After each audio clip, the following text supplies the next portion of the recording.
দোস্ত, আজকাল মেয়েরা যা হয়েছে না। তুই আবার মেয়েদের নিয়ে কেন পড়লি? আর বলিস না, মেয়েরা এখন নিজেকে পরি মনে করে, তাই তাদের ফেসবুক অ্যাকাউন্টের নামের পাশে এঞ্জেল লিখে দেয়। ইচ্ছে করে সব মেয়েদের 10 তলার ছাদে নিয়ে ধাক্কা দিয়ে বলি, কেমন পরি হয়েছিস, এবার উড়ে দেখা।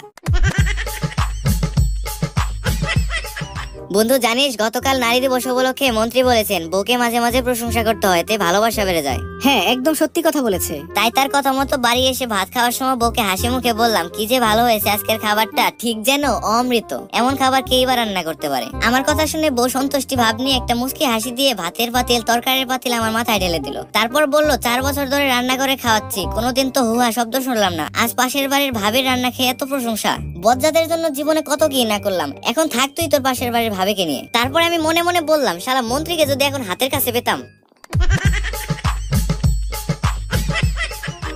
জানিস কবি কি বলেছেন? হ্যাঁ, কি বলেছেন শুনি? কবি বলেছেন, মেয়েদের মন দিতে নেই, আর দিলেও মনের ফটোকপি দিতে হয়, ওদের মূল কপি দিলে ফুলকপি ভেবে খেয়ে ফেলবে।